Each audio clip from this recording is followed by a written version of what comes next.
It was a quiet Saturday morning in the small town of Marlow Creek, the kind of town where nothing unusual ever happened until that day.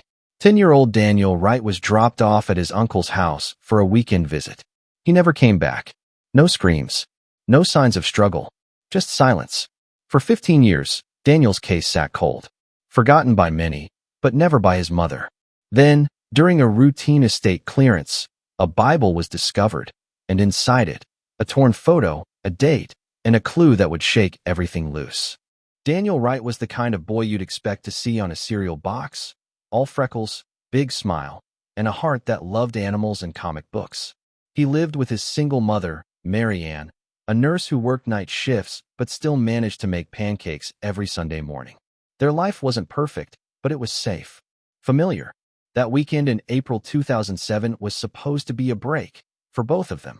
Daniel's uncle, Gregory Shaw, had recently returned from military service and moved into an old family home deep in the woods outside Marlow Creek.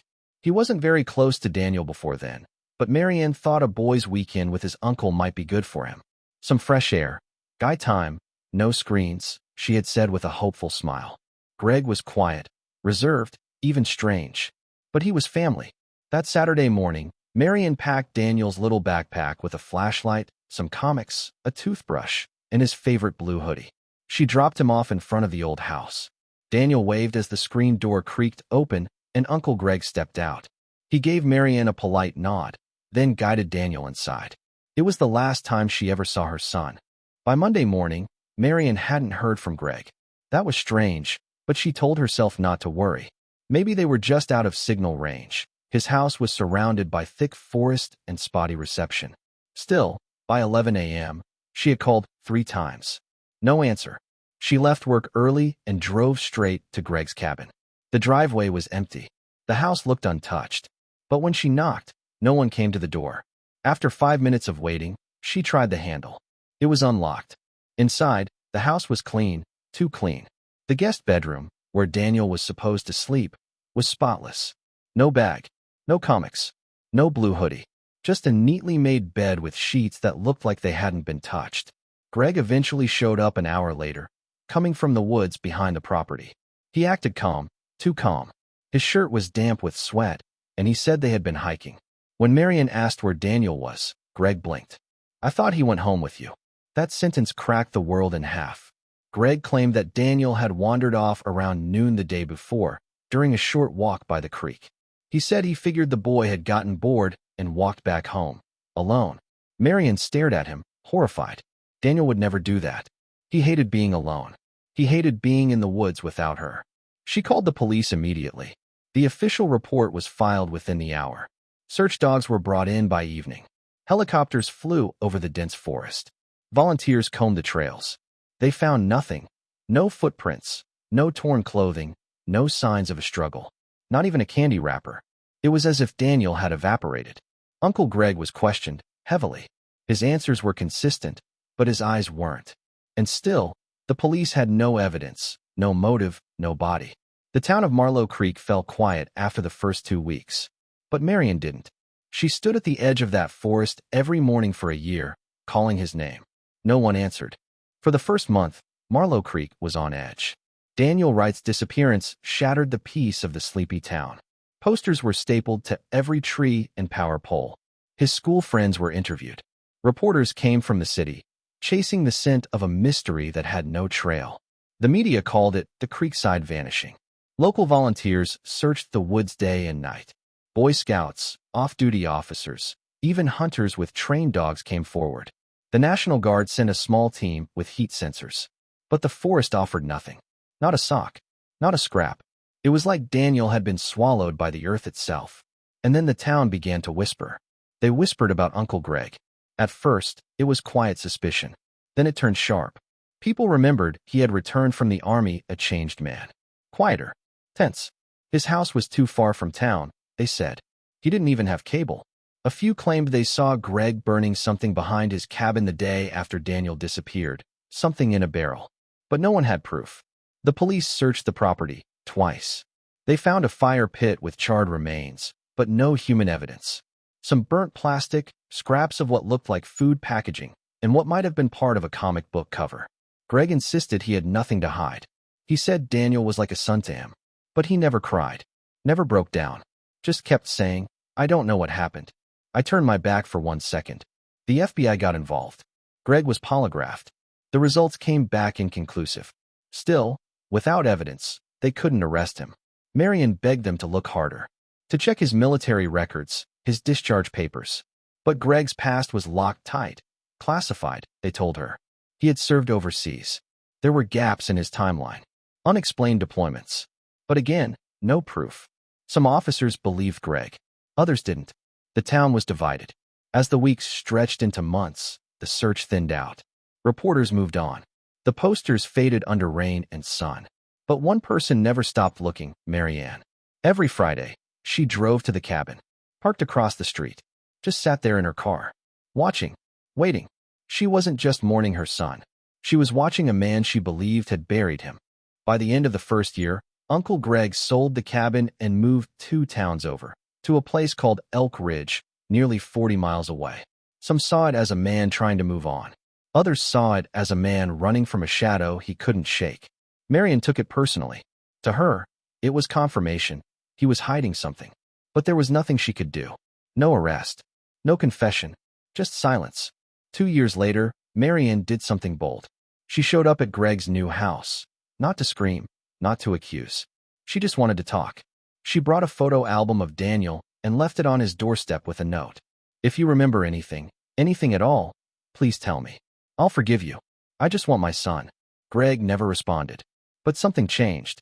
A week later, someone anonymously dropped off a box of Daniel's belongings at Marianne's doorstep. No return address. Inside were Daniel's flashlight, a pair of socks, one of his comics, page-torn and water-damaged, and his blue hoodie. It was the same hoodie he had worn the day he disappeared. Marion dropped to the floor the moment she saw it. It still smelled faintly like detergent and pine trees. The police dusted the box and contents for prints. Nothing useful, just Marianne's, from opening it. Whoever returned those items wore gloves. They knew what they were doing. Then there was the letter. Months later, in a town library archive, a retired volunteer who used to help with the search found an unfiled letter, wedged deep in an old copy of the Marlow Gazette from 2008. The letter was never mailed. No envelope. Just a single page, handwritten, addressed to Marianne. It read, "He didn't mean to. It was an accident. But he panicked. And now it's gone too far. I don't know what to do. I think about telling you every day. I'm sorry." It was unsigned. But the handwriting, it resembled Greg's. The letter was taken into evidence, but once again, no prints. No conclusive match. It couldn't be used in court. The police called it a cruel prank. Marianne called it a confession. By year 5, Greg was working as a mechanic in Elk Ridge. He kept to himself. No friends. No online activity. No family contact. He never married. Never moved again. Just lived alone. The town stopped talking about him. But Marion never stopped watching. She kept a file, thick as a phone book, full of notes, maps, receipts, interview transcripts, anonymous tips, and one blurry photo of a man standing at the edge of a lake that might have been Greg. She studied his patterns. Where he shopped. What time he went to work. What time he came home. She wasn't stalking him out of revenge. She believed one day something would slip. And then it did. 12/28, June 7th, 2025, Wealth.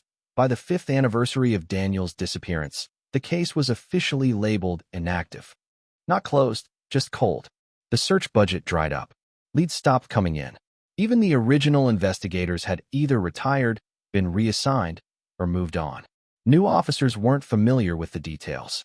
Daniel's file gathered dust in the evidence room, under cases long since forgotten. But Marion didn't forget. She went to every town hall meeting, spoke at every missing persons rally, started a blog, joined online forums, made calls to private investigators, psychics, and journalists. Her energy never faded. Only her eyes did. People pitied her. Some avoided her. A few quietly said she should let go, but she couldn't. Because even though there was no 12/28, June 7th, 2025, Wealth. In year 8, Greg changed his routine. For nearly 6 years, he had lived like a ghost. Clock in, clock out. Groceries on Thursdays, gas on Sundays. Predictable. Boring. But suddenly, he started going to church. It wasn't the kind of behavior most people would notice, but Marian did. She spotted him one day outside St. Lucas Chapel in Elk Ridge, entering with a worn-out jacket and a book under his arm. That book? A Bible. It struck her like lightning. Not because Greg didn't seem like a churchgoer, but because of what came later. 3 weeks after that sighting, Greg stopped going. Entirely. And just a few days later, Greg died. 12:30, June 7th, 2025, Wealth. It wasn't dramatic. No car crash. No overdose. No suspicious circumstances. Greg Shaw, age 49, suffered a fatal aneurysm at home. He died alone. His body wasn't discovered for 3 days until a neighbor complained of the smell. Marianne found out through a call from the local authorities. They asked if she'd be willing to help clear out his belongings, since she was his only living relative. At first, she said no. But then, something inside her shifted. Maybe, just maybe, there was something left behind. Greg Shaw had been gone for 2 weeks before Marianne set foot in his house again. The last time she had walked through his door, she was a mother, frantic, screaming, demanding to know where her son was. Now, 15 years older, thinner, grayer, but just as determined, she walked in carrying only a set of gloves and a flashlight. The house smelled of dust and something older, like time itself had been rotting inside. The living room was untouched. The same couch, the same lamp, faded photos of Greg's parents on the wall. No television, no computer, just books, shelves of them. Marian moved slowly, her eyes scanning for anything unusual. She checked drawers, behind picture frames, under the couch. Nothing. The kitchen was clean, suspiciously clean. Empty fridge. Empty cabinets. It looked like he hadn't cooked in weeks. She spent hours in silence, moving from room to room. It wasn't until she reached the bedroom that she noticed it. A small bookshelf stood against the far wall. Most books were old military biographies, survival guides, and Bibles, lots of them. But one in particular looked newer. It sat alone on the bottom shelf. A black leather Bible with a red ribbon sticking out. She pulled it down and sat on the edge of the bed. The pages were stiff with age, but near the middle, where the ribbon lay, something caught her eye. Tucked between Psalms and Proverbs was a folded piece of yellow paper. She unfolded it with trembling fingers. It was a photograph. A photo of Daniel, the same one she'd taken on the morning he disappeared. The one she had given to Greg just in case. But this copy was different. It had something written on the back in neat block letters. I still see him in my dreams. By the water. Always the water. Marianne's chest tightened. Under the photo, folded even smaller, was another scrap, torn from what looked like a journal. It read, "I buried the truth too deep. But God sees it. Maybe someone else will too." She stared at the page, the words swimming as tears welled up in her eyes. This wasn't proof. Not legally. But to her, it was everything. She called the police the next morning. This time, they took it seriously. A new detective, one who had been a child himself when Daniel vanished, took the photo and the notes into evidence. For the first time in over a decade, the case was reopened. Greg's property, his old cabin in Marlow Creek, had long since been sold, but the detective got a warrant to search it and the surrounding woods. And that's when they found it. The renewed investigation began with quiet determination. A new team, fresh eyes, and a single goal. Follow the message hidden in that Bible. I still see him in my dreams. By the water. Always the water. That line stayed with the lead detective, Officer Caleb Monroe, a soft-spoken man who grew up hearing rumors about Daniel Wright's disappearance. His own older sister had once gone to school with Daniel. This case was personal. Monroe started mapping the area around the old Shaw cabin. He compared past search grids, drone footage, and even satellite images from 15 years earlier. That's when something jumped out at him. There was a small pond roughly 400 yards behind the cabin, technically on private land that belonged to a now-deceased neighbor. Back in 2007, the pond had been full, but years of erosion and drought had dried it up, leaving only a shallow basin surrounded by overgrowth. Oddly, that area had never been part of the original search zone.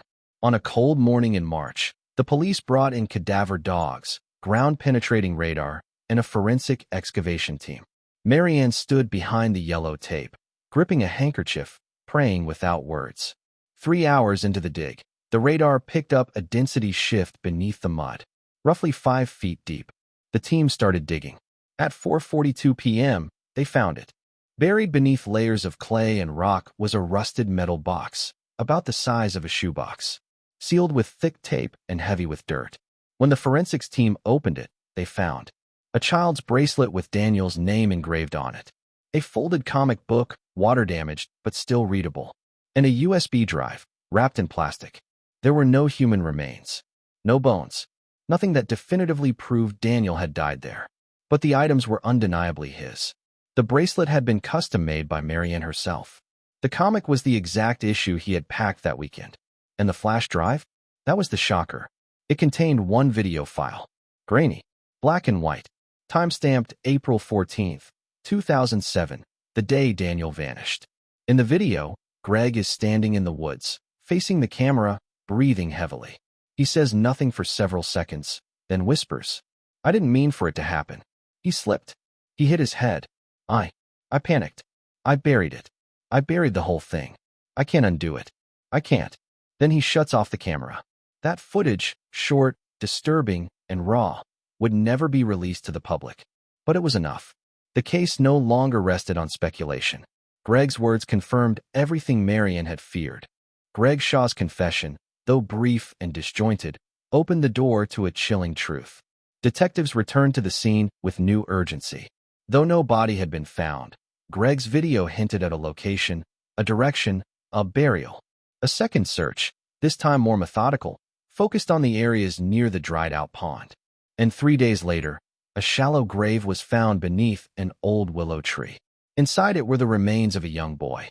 Dental records, DNA testing, and a forensic anthropologist confirmed what Marianne already knew in her heart. It was Daniel. He had been there all along, less than a mile from where Greg had insisted he never saw him last.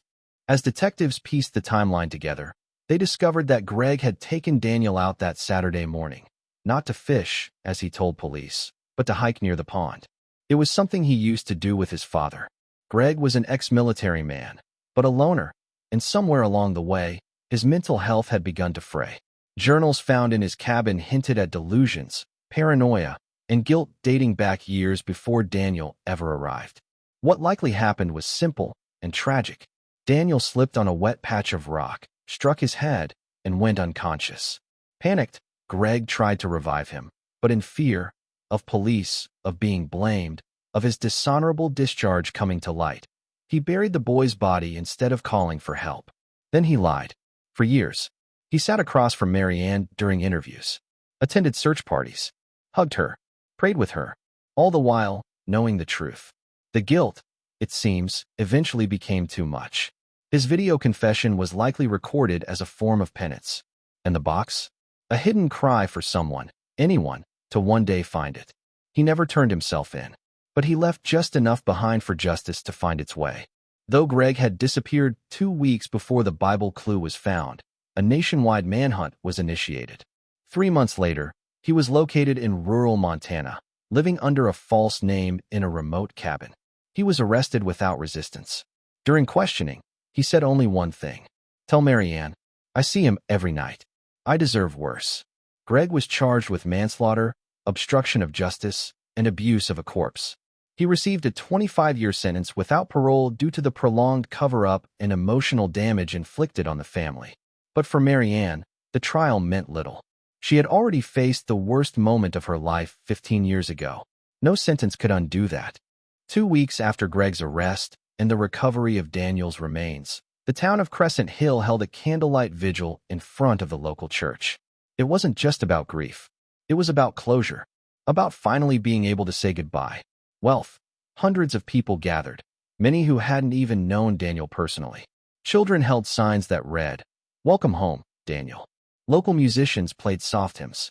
Marianne stood quietly in the front row, a framed photo of her son held to her chest. When she stepped forward to speak, she didn't cry. Instead, she said, "For 15 years, my son was lost in silence. But today, I choose to speak for him.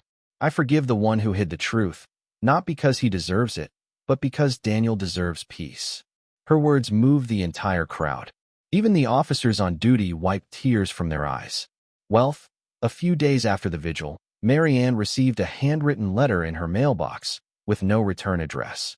It was from Greg. Inside were just 2 pages. The writing was shaky. He admitted again to his crime, explained the panic and the years of torment that followed. But then there was something else. A paragraph near the end read, "There's a journal I kept for Daniel. I started it the day he disappeared. It's hidden beneath the floorboard in the cabin, under the cot. I don't deserve to be remembered, but maybe he does, through my guilt, through my words." Wealth. Detectives returned to the cabin and indeed found a weathered journal, 78 pages long.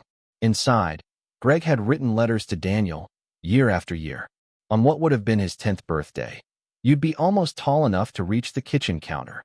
On the night of the 2012 eclipse, I watched it and wondered if you would have loved space. On the 10th anniversary, I see your mother's pain, and I know I can never fix what I've broken." Each letter showed a man deteriorating under the weight of remorse. But they also painted a strange portrait of a person who, despite everything, tried to keep Daniel's memory alive in his own broken way. Wealth. One last thing was found in the journal, a small cassette tape tucked inside the back cover, labeled simply, "Daniel, Day 1. It was a short recording of Daniel's voice, laughing and telling a joke as Greg recorded their hike. Why did the fish cross the pond? Because the chicken was too scared. The sound of his voice, innocent, alive, filled Marianne's living room for the first time in 15 years. She collapsed to the floor in tears. But this time, they were not just tears of pain. They were tears of release. The summer air in Crescent Hill carried a stillness that hadn't been felt in years. With the truth now known, and Daniel's voice rediscovered, there was one last thing left to do. Marianne returned to the pond, the place her son was last seen, the place that had haunted her dreams and fueled her nightmares. But this time, she didn't come looking for answers. She came to say goodbye. Dressed in a simple white blouse, Marianne stood beneath the old willow tree where Daniel's body had been found. In her hands was a small glass jar. Inside it, soil from her garden, dried petals from the first bouquet Daniel ever gave her, and a photo of the two of them. She knelt and placed it gently near the water. Then she whispered, "You were never truly gone. You lived in me, every day, every breath. And now you are free." A breeze rustled the leaves. The pond, still and reflective, shimmered under the evening sun. It was as if the forest exhaled with her. After the vigil, the story made headlines across the country. But it wasn't the crime that captured attention. It was Marianne's strength and the hidden journal that showed even the darkest hearts can carry sorrow. With the help of her community, Marianne opened the Daniel Foundation, an organization dedicated to supporting families of missing children, especially in rural towns where resources are limited. Their slogan? Hope, even in silence. The foundation helped 3 missing child cases within its first year. Each one was inspired by Daniel's story. Greg Shaw died 2 years into his sentence from a heart condition. In a strange way, Marianne felt relief. Not because he was gone, but because the last thread of pain had finally frayed and fallen away. She never visited his grave. But every year on Daniel's birthday, she returned to the pond with flowers and a folded paper crane, Daniel's favorite shape from his childhood origami kit. And on the 16th year, she whispered, "Fly free, baby. Mama's okay now." This story, of a missing boy, a tormented man, and a mother's unwavering love, wasn't just about tragedy. It was about truth finding its voice, no matter how long it takes. It was about the power of a clue hidden in a Bible, the echo of a child's laugh captured on tape, and the resilience of a heart that refused to give up.